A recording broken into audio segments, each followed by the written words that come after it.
ஜெயா டிவியின் நேர்முகம் நிகழ்ச்சியில் உங்களை இன்று மீண்டும் சந்திப்பதில் மிகுந்த மகிழ்ச்சி.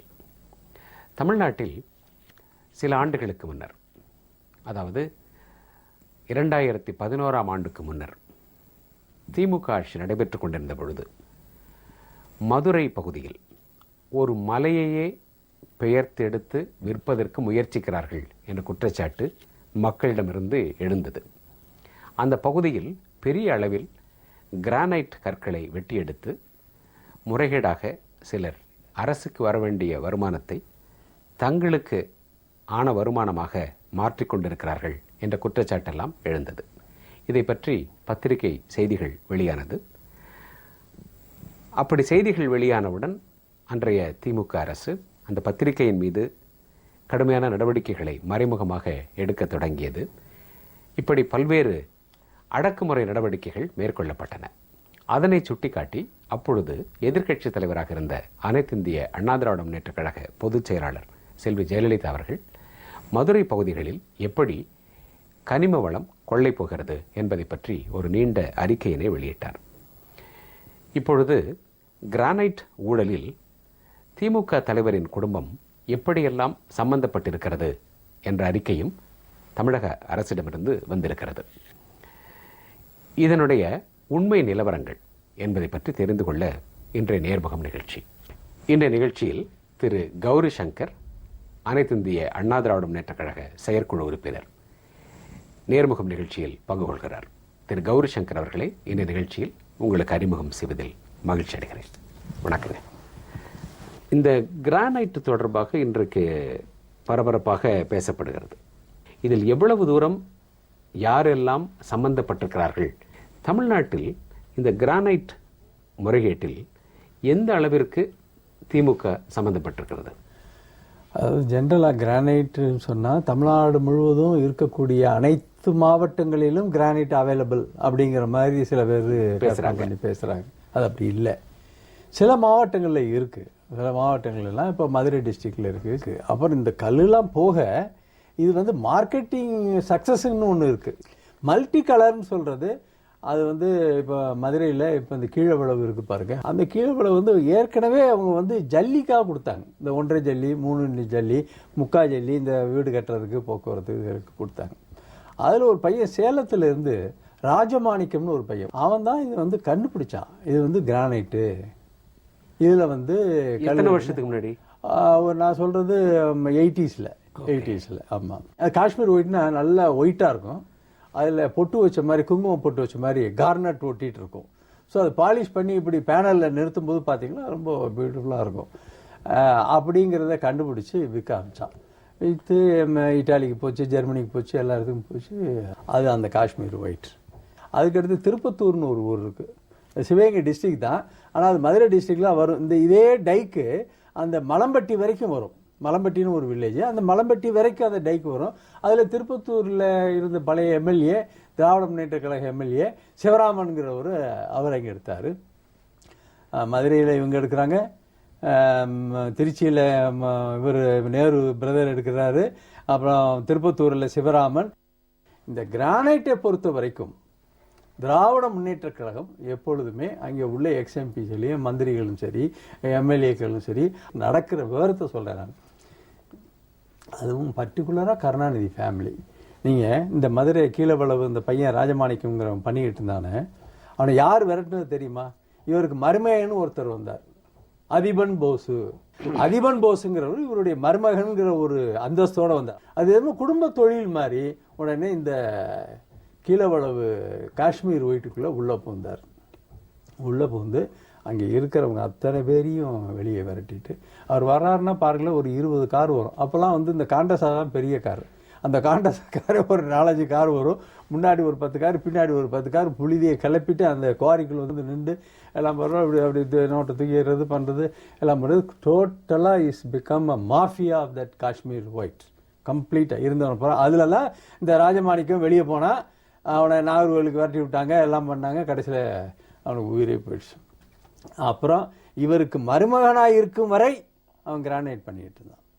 மருமகன் அந்தஸ்து போனதுக்கு பின்னாடி அவன் போயிட்டான், கிரானைட்டே பண்ணல. அதுக்கு பின்னாடி அழகிரி வந்துட்டார். அழகிரி அப்பவும் அங்கே தான் இருந்தார். முரசொலி அங்கே நடத்துறதுக்காக முயற்சி பண்ணிக்கிட்டு இருந்தாங்க. ஃபெயிலியர் ஆகி போயிடுச்சு. அங்கே உட்காந்துக்கிட்டு இருந்தார். தாகிருஷ்ணனோட சண்டை போட்டுக்கிட்டு பண்ணிக்கிட்டு செஞ்சுக்கிட்டு இருந்தார். இந்த சிவராமன் கூட தாகிருஷ்ணனுக்கு எதிர்ப்பானவர் தான். அவரும் அழகிரியுடைய ஆள் தான்.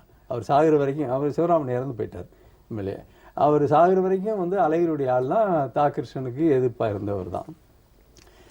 அதற்கு பிறகு துரை தயாநிதி வெளியே வர்றாப்புல.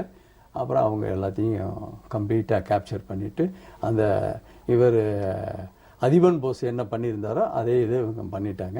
பட் கோடிக்கணக்கில் நீங்கள் இவர் மிஸ்ரா இது பண்ணி சர்வே பண்ணார். முதல்ல வந்து சகாயம் பண்ணார்.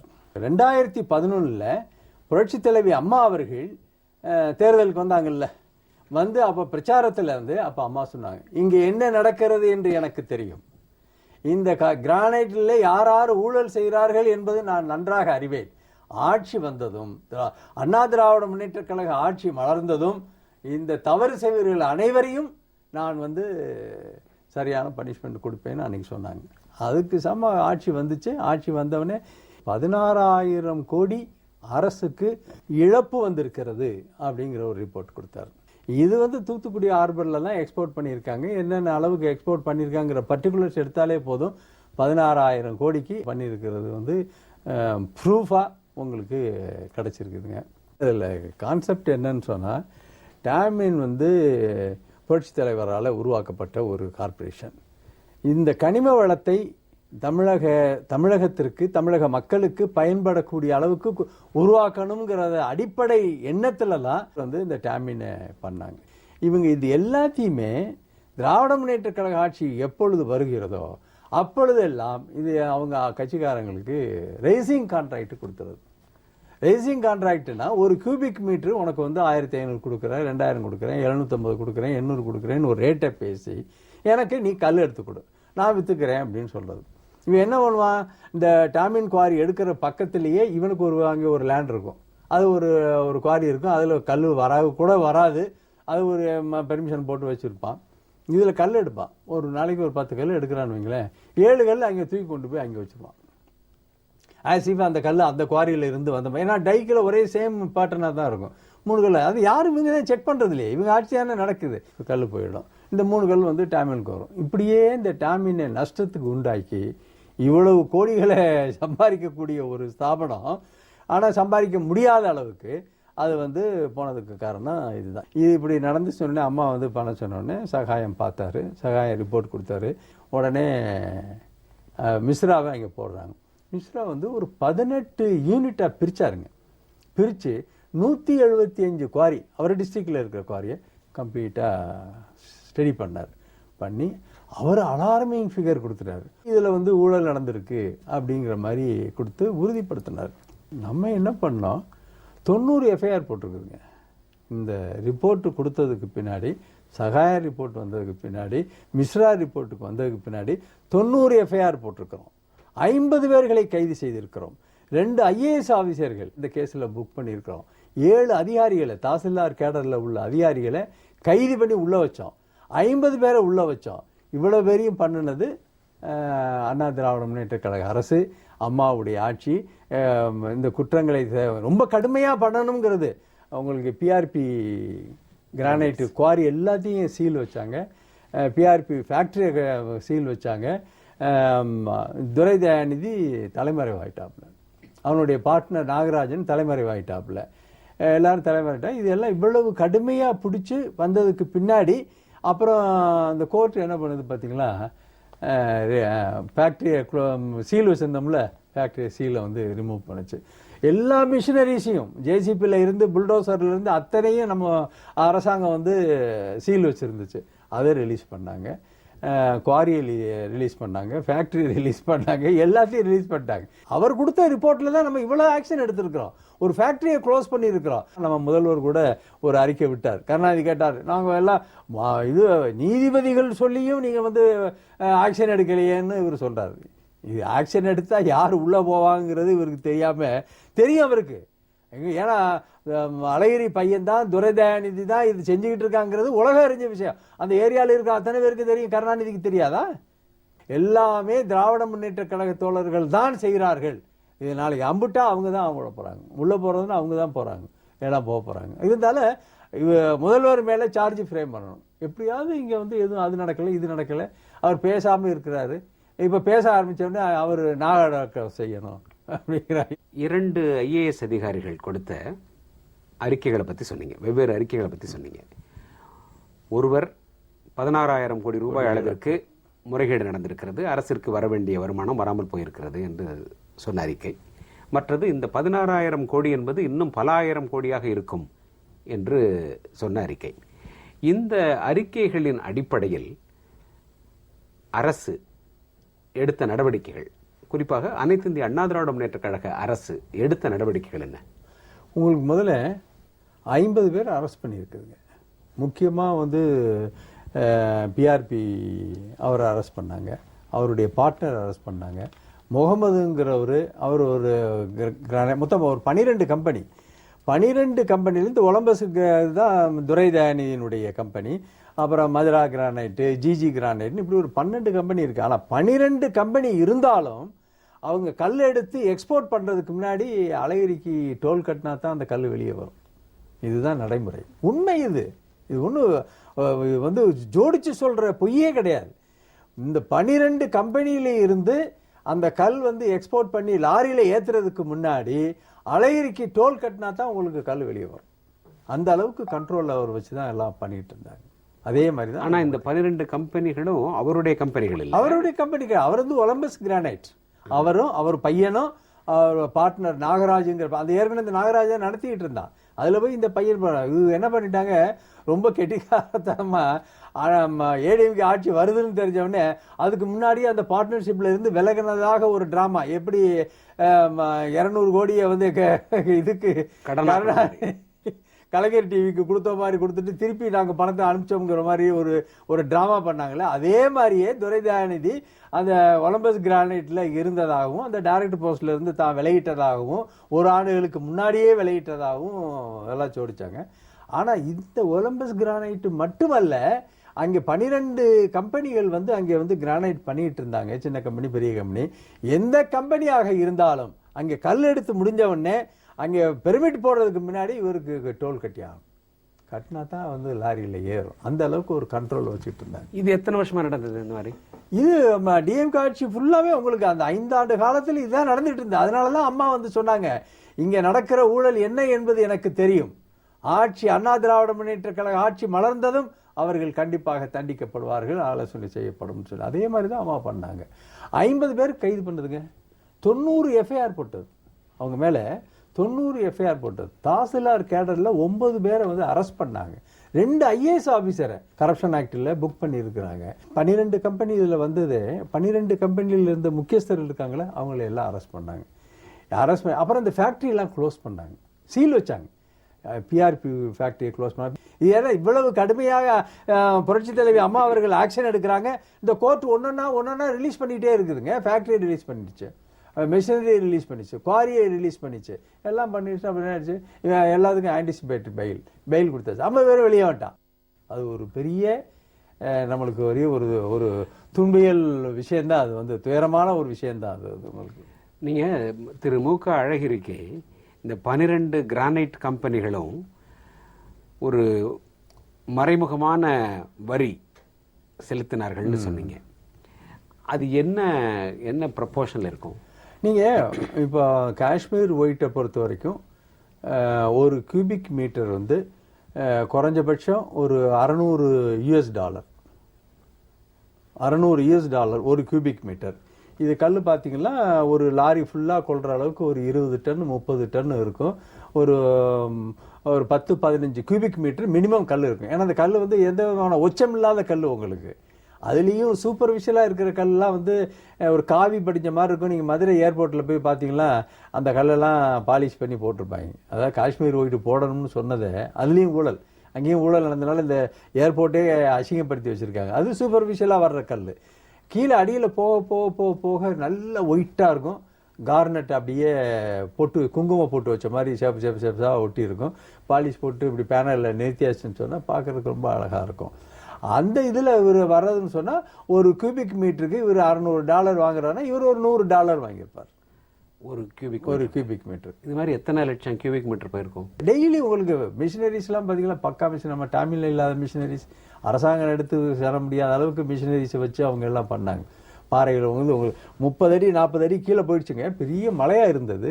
மலைகள் பார்த்தீங்கன்னா 150 அடி 200 அடி இருந்த மலையை கரைச்சி கீழே அடியில் போயிட்டாங்க. இப்போ அடியில் இருந்து இப்போ கல் எடுத்துகிட்டு இருக்கிறாங்க. ஸோ அந்த என்டையர் டைக்கு பூராமே சாப்பிட்டு முடிச்சாச்சு. இதெல்லாம் போக உங்களுக்கு யானைமலைன்னு ஒன்று இருக்கு தெரியுமா, அக்ரிகல்ச்சர், அதில் போய் கை வைக்க போயிட்டாங்க. அப்புறம் பெரிய மக்கள்லாம் எழுதி, ஏன்னா அது ஒரு ஒரு சிம்பாலிக்காக அது உள்ள ஒரு இது, ஒரு தெய்வம், அதில் ஒரு கோயில், வேறு முக்கியமான ஒரு கோயில் இருக்குது. அந்த மலையில் போய் கை வைக்க போயிட்டாங்க. மக்கள்லாம் நிறுத்தினாங்க. அதனால அம்மா வந்ததுக்கு பின்னாடி அதை வந்து உடனடியாக நிறுத்துறதுக்குள்ள ஏற்பாடு பண்ணாங்க. இந்த கனிம வளங்கள் பூராத்தையும் சுரண்டி சாப்பிட்டது கருணாநிதியின் குடும்பத்தாங்க. அந்த இவர் அதிமன் போஸ் காலத்தில் இருந்து இன்னைக்கு துரை தயாநிதி வரைக்கும் உள்ளதை நான் சொல்கிறேன். அந்த கிரானைட்டுன்னு சொன்னாலே கருணாநிதி குடும்பம் உள்ளே போகுது எல்லாத்தையும் பண்ணிடுவாங்க. இது இவ்வளோ காலமாக பொதுமக்களுடைய பார்வைக்கு வராமலேயே எப்படி போச்சு? பொதுமக்கள் பார்வைக்கு வராமல் போலங்க. நீங்கள் கீழே இன்னும் சொல்லுவாங்க, அந்த பக்கம் போனீங்கனாலே பேப்பர் சுட்டி கையில் வச்சுட்டே போவான். குவாரி பண்ணுறவங்க, இல்லைப்பா இல்லை நல்லா இருக்கியா அப்படின்னு ஒரு 200 ரூபா கொடுத்தா வாங்கிட்டு போயிடுவான். இவன் ஏதாவது முறைச்சி பார்க்காம போயிட்டான்னு அவன் உடனே பெட்டிஷன் எழுதி போடுவான். அதிகாரிகளை கையில் வச்சுட்டாங்க. இல்லைன்னா அம்மா வந்து 2 IAS அதிகாரிகளை வந்து சஸ்பெண்ட் பண்ண மாட்டாங்க. அதிகாரிகள் வந்து இந்த திராவிட முன்னேற்ற கழகத்திற்கு கைக்கூலிகளாக இருந்து விட்டார்கள். அந்த மெயின் டிசிஷன், யார் பெட்டிஷன் போட்டாலும் சரி, யார் விண்ணப்பம் கொடுத்தாலும் சரி, யார் குறைபாடுகள் சொன்னாலும் கவனிக்க வேண்டியது அதிகாரிகள் தானே, மந்திரிகள் தானே. அவங்க யாரும் ஒன்றும் செய்யலை. வாங்கி வச்சுக்கிறவாங்க, ஃபைல் பண்ணிக்கிறவாங்க, அப்படி செஞ்சுட்டு அப்படியே போயிட்டே இருக்கும். இந்த முறைகேடுகள் எல்லாம் மதுரையை சுற்றி மட்டும்தான் நடந்ததா? அதே மேலூர்லேயே இந்த ஒயிட்டு போக இன்னொன்று டைகர் ஸ்கின்னு ஒன்று இருக்கு, இன்னொரு கல். அதுவும் ஈக்குவல். அதான் முதல்ல மார்க்கெட்டுக்கு வந்தது. டைகர் ஸ்கின்னு புலி கோடு மாதிரி மஞ்சள் இருக்கும், அதில் கருப்பு கோடு வரும். அந்த கல் வந்து டைகர் ஸ்கின். அந்த கல்லும் நல்லா போகும். அப்புறம் இங்கே வந்து பேரடைஸோ, தருமபுரியில் கிருஷ்ணகிரி ஏரியாவில் வந்து பேரடைஸோ கல் போயிட்டு இருந்தது. இது போக மற்ற கல்லுலாம் வந்து அப்புறம் திருச்சி தோகமலையில் மொனாப்பலி ராமஜெயத்தை தவிர இங்கே வேறு யாரும் கல் எடுக்கலை. இங்கேயாவது ஒரு ஆரம்ப நிலையில் ஒரு 10-12 கம்பெனி எடுத்தாங்க பாருங்க. அங்கே வந்து இவர் கம்ப்ளீட்டாக ஸ்ட்ரிக்டாக வந்து நேருடைய குடும்பம், இவர் ராமஜெயம் ஒரே ஆளாக தோகமலையவே கம்ப்ளீட்டாக காலி பண்ணிட்டார். அங்கேருந்தெல்லாம் யாருக்கும் டோல் போகலையா? அது இவரே பெரிய டோல் மாஸ்டர், நேருவே பெரிய டோல் மாஸ்டர். அவர் யாருக்கு கட்ட போறாரு? இந்த முறைகேடு என்பது திமுக குடும்பம் அல்லது திமுகவை சேர்ந்தவர்கள், அந்த கட்சியினுடைய முன்னாள் அமைச்சர்கள், முன்னாள் சட்டமன்ற உறுப்பினர்கள் அல்லது அவர்களது குடும்பத்தினர் செய்தார்கள்னு சொல்றீங்களே. இந்த முறைகேட்டினுடைய இவ்வளவு ஆழம், இவ்வளவு 1000 கோடி அளவிற்கு இந்த முறைகேடு செல்லுகிறது. அது அத்தனையும் ஒரு கட்சி சம்பந்தப்பட்டவர்கள் மட்டுமே செய்கிறார்கள் என்கிற பொழுது, இது தொடர்பான ஒரு வழக்கோ அவர்கள் மீதான ஒரு வழக்கோ மக்கள் மத்தியில் இதை கொண்டு போய் சேர்க்க முடியாம போயிடுச்சே. 2Gயை கொண்டு போய் சேர்த்தது போல ஏற்கனவே எல்லாம் பெட்டிஷன் போட்டாங்க, கோர்ட்ல எல்லாம் போட்டாங்க. இப்பதான் மக்களுக்கு வந்து இந்த 2G வந்ததற்கு பிறகுதான் இந்த அவேர்னஸ் ஏற்படுது. யாராவது குற்றம் பண்ணா அதுல கோர்ட்ல போய் நம்ம வந்து நியாயம் கேட்கலாம் அப்படிங்கிறது 2Gயை தெரிஞ்சதற்கு பிறகுதான் இப்ப இதெல்லாம் வந்துச்சு. இது ஏற்கனவே 2009 ஒரு ஆள் வழக்கு போட்டார். இங்க வந்து இவ்வளவு முறைகேடுகள் நடக்கிறது அப்படின்னு ஹைகோர்ட்ல போட்டார். அதுக்கு இவங்க வந்து ரிப்ளை கூட பண்ணலை. அதனாலதான் அம்மா கோவப்பட்டு 2 IAS ஆஃபீஸரை இது பண்ணாங்க, இந்த குற்றச்சாட்டுல புக் பண்ணி இது பண்ணாங்க. ஒரு தாசில்தார் லெவல்ல உள்ளவங்களை எல்லாம் இது பண்ணிருக்காங்க. இவ்வளவு விஷயங்கள் இருக்கும்போது அவங்க குடும்பத்தினர், அவர்கள் குடும்பங்களுக்கு வேண்டியவர்கள், அவங்க கட்சியை சேர்ந்தவர்கள், அவங்க கட்சியினுடைய முன்னணி தலைவர்கள், இவர்களெல்லாம் இவ்வளவு பெரிய அளவிற்கு கிரானைட் முறைகேட்டில், கனிம வள முறைகேட்டில் இருக்கிறாங்கன்னு தெரிந்த பொழுதும் கூட திமுக தலைவர் வந்து வீராவேசமா அறிக்கை விடுறாரு. அதான் அவருடைய திறமை. அதாவது என்னமோ ஆசிஃப் அறிக்கையை படிக்கிறவன் என்ன நினைப்பா, இந்த ஏடிஎம்காரங்களாம் ஏதோ கிரானைட் பண்ணிட்டு இருக்காங்க போருக்கு, கருணாநிதியே சொல்றாரு அவங்க ஏன் பண்ணலைன்னு அப்படி நினைச்சுக்கிறட்டுங்கிறதுக்காக அவர் பண்ண டிராமா தானே தவிர அவருக்கு தெரியும் அங்கே பண்ணது தான் பேரன், இங்கே பண்ணது நேரு, இங்கே பண்ணது சிவராமே, இங்கே பண்ணது வடிவேலு நாகராஜ், எல்லாரும் இவங்க தான் பண்ணுறாங்கங்கிறது அவருக்கு நல்லா தெரியும். ஏன்னா கல் எங்கெங்கே அதிகமான கல் போடுற இடமும் இந்த இடம் தான். இல்லைன்னா 65 ஏக்கரை உங்களுக்கு டிரான்ஸ்ஃபர் பண்ணி கொடுப்பாரா? பிளாக் கிரானைட்ல அதுல கிரானைட் இருக்குன்னு இருக்கிறனால 65 ஏக்கரை வாங்குறான். இல்லைன்னா பைத்தியமா அதை போய் 65 ஏக்கரை கேட்டு வாங்குறதுக்கு 110 ஏக்கரை வாங்கி ஃபாரஸ்ட் டிபார்ட்மெண்ட் கொடுத்துட்டு 65 ஏக்கரை வாங்கிக்கிறாங்க. அதுல கோடி பல ஆயிரம் கோடி அதுல உள்ள இருக்கு அந்த 65 ஏக்கர்ல. அதை மாத்தி கொடுத்த ஒரு கருணாநிதி தானே, அவர் தானே மாத்தி கொடுத்தாரு ராமஜெயத்துக்காக.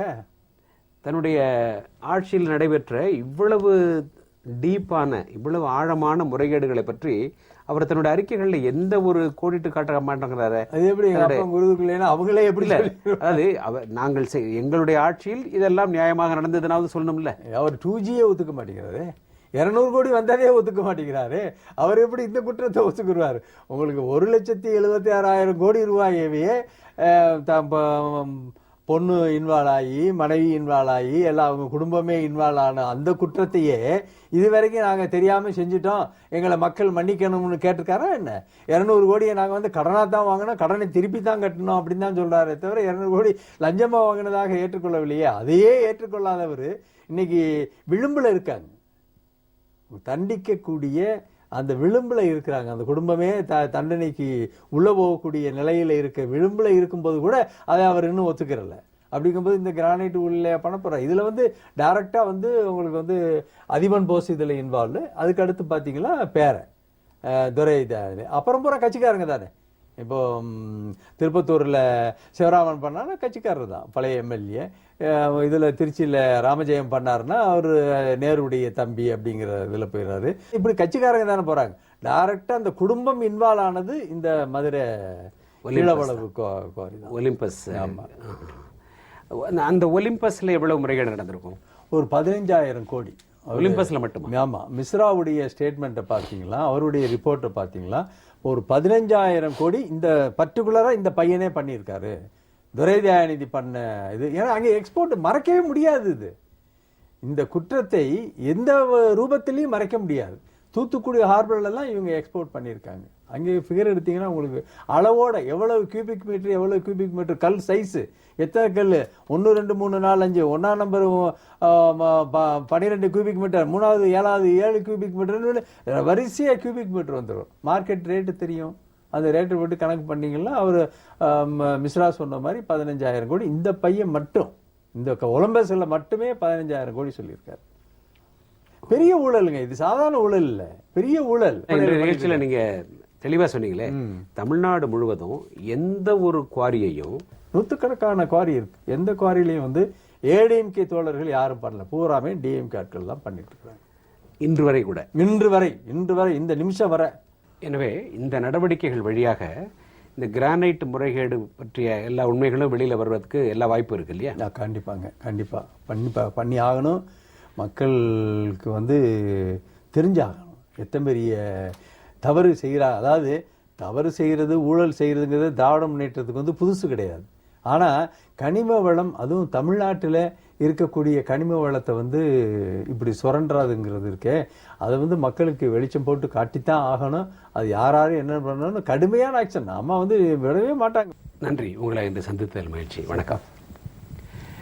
நன்றி நண்பர்களே, மீண்டும் நேர்முகம் நிகழ்ச்சியில் சந்திப்போம். அதுவரை ஜெயா டிவியிலிருந்து நெஞ்சார்ந்த அன்பு, நன்றி, வணக்கம்.